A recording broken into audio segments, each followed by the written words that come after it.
sa Pilipino. Oo nga pala, yung descriptive form natin patungkol sa turismo.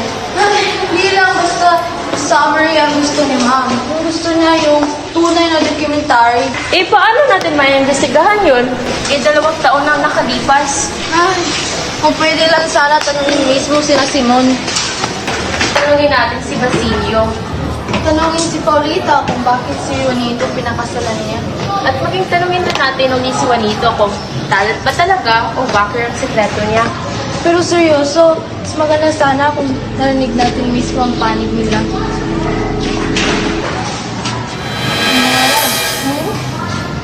Malibro ba talaga ito kanina? Hindi ko alam, pero mukhang mas matanda pa yan sa principal natin. Filibusterismo. Sandali, bakit umiilaw? Hindi ko alam! Jana, sabihin mong special effects lang to. Wala na sa budget natin to! Jana, buhay pa ba tayo?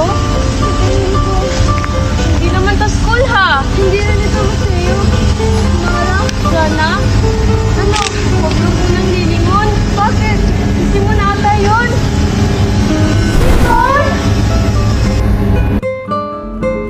Mara! Nasa loob tayo ng El Filibusterismo! Hindi ko alam kung matutuwa ba ako o matatakot. Isa lang ang sigurado. Ano? Nandito na tayo. Sulitin na natin. Kunin mo ang kamera. Mag-iimbestiga tayo. Tara! Tara! Teka lang!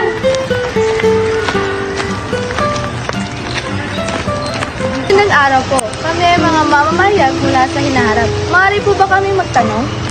Hinaharap? Opo, mahabang kwento pero totoo po iyon. Hindi nga rin po kami makapaniwala. Maraming nagtanong, bakit niyo po pinili ang paghiganti kaysa sa mapayapang paraan? Ang katarungang matagal nang ipinagkait. Galit ang nagiging sundata ng tao. Ngunit natutuhan kong ang puot ay makakabuo ng pagbabago. Ngunit hindi ito magbibigay ng makatarungang lipunan. Si Basilio! Oo nga, si Basilio yan ah. Tara! Basilio, maaari po bang magtanong? Oo, binibingit. Matapos ang iyong mga pinagdaanan, ano ang pinakamahalagang aral ang natutunan mo? Ang edukasyon ay daan ng pag-asa. Ngunit kung ang lipunan ay puno ng katiwalian, kahit ang matatalino ay mahihirapang umunlad. Kalungkot naman po pala ang iyong pinagdaanan, Ginoong Basilio. Dahil parang hanggang ngayon, may mga estudyante pa rin patuloy na nahihirapan dahil sa hindi pantay na karapatan at mga oportunidad sa buhay. Kaya gamitin ninyo ang inyong kaalaman upang ipaglaban ang katotohanan. Jana, si Paulita ba yun? Oo nga! Tara! Paulita, maaari bang magtanong? Oo naman. Bakit si Juanito ang pinili mong pakasalan? Hindi lahat ng desisyon ay bunga ng tunay na pag-ibig. May mga pagkakataong mas nangingibabaw ang katayuan sa lipunan kaysa sa dagdag. Masakit pero nangyayari pa rin to hanggang ngayon. Oh my God, Monica Pelaez, is that you? Mukhang ikaw nga! Maaari po ba kami magtanong? Oo, Ano ang sikreto ng iyong tagumpay? mas mahalaga ang kakayahan kaysa sa kakilala. Aray ko! May tinamaan! Sa aming pagsisiyasat, aming natuklasan na ang mga suliring inilarawan sa El Filibusterismo ay hindi lamang bahagi ng kasaysayan. Hanggang ngayon, umiiral pa rin ang mga katiwalian, abuso sa kapangyarihan, palakasan at hindi pagkapantay-pantay. Bago ang panahon, ngunit may mga problema na nanatili. At nasa ating mga kamay kung paano natin isusulat ang susunod na kabanata ng ating lipunan. Ang libro! Dali! Parang wala lang nangyari! Teka, narito pa ang mga video. So, ibig sabihin nito, hindi lang ito isang panaginip? Hoy, kayong dalawa, bakit hindi pa kayo umuwi? Jala, sabihin ba natin kay mamang totoo? Hindi, baka dagdagan niyo pa ang mga assignment. Crazy! Oh my God!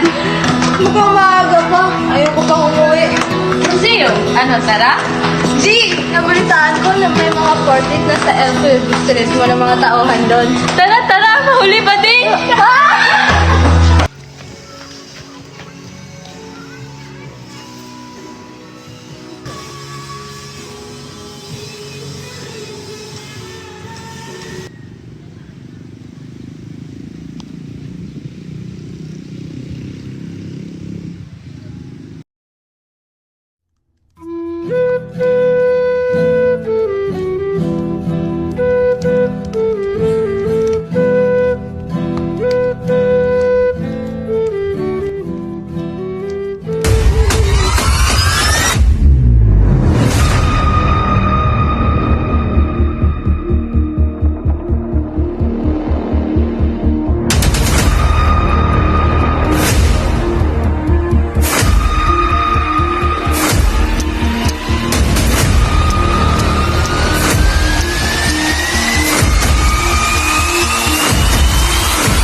Loob ng mahabang panahon, pinag-isipan ko ang lahat. Ang paghiganti ang naging dahilan ng aking mga desisyon. Ngunit ang paghihiganti ay may kapalit. Habang lumalala ang sitwasyon, mas maraming buhay ang nanganganib. Hindi ko alam kung saan ang tumatalang. Napakaraming tao ang nadamay. Kala ko sa magitan ng paghiganti. Kakamit ko ang Ngunit ngayon, naiintindihan kong mali ang na aking naging landas. Ang tunay na pagbabago ay hindi nakakamit sa galit at paghihiganti.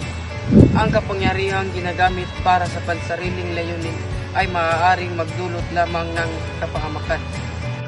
Ang kasawian ni Simon ay nagsilbing babala. Hindi sapat ang pagkakaroon ng kapangyarihan upang baguhin ang lipunan. Kailangan din ang tamang layunin at paraan. Dahil ang tunay na pagbabago ay nagsisimula sa pagkaroon ng tapang at pagpili ng tama. Ang tunay na pagbabago ay hindi bunga ng paghiganti, kundi ng pagkakaisa, katapangan at tamang pagkilos.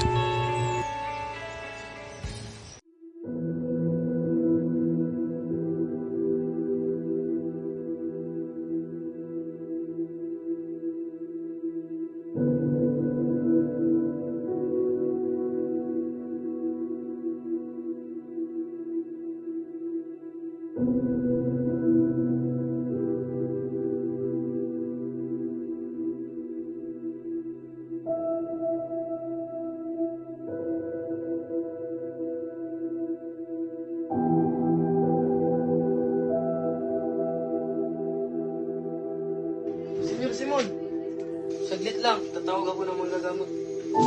Sandali. Padre, nangyari na ang dapat mangyari. Mas pipiliin ko pang mamatay kaysa mahuli at makulong. Ano ang ibig mong sabihin? Ang tunay kong pangalan ay si Juan Crisostomo Ibarra. Minano ko ito dahil sa galit. Malungkot o tuloy ako kapag naalala ko ang dating pagmamahala namin ni Maria Clara. Namatay siya sa kumbento na hindi ko man lamang siya natulungan. Sa susunod na kwento, tuluyan na kami maging masaya.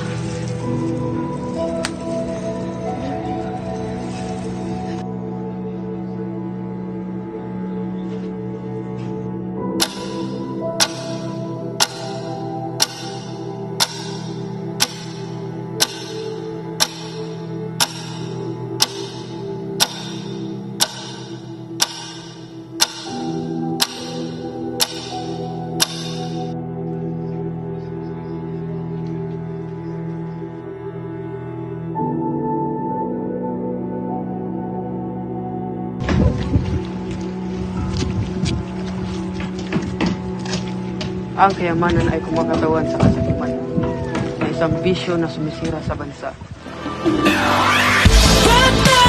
Dahan-dahan sa mundong kinagkagalawan, pagmasdan ang larawan ng itsurang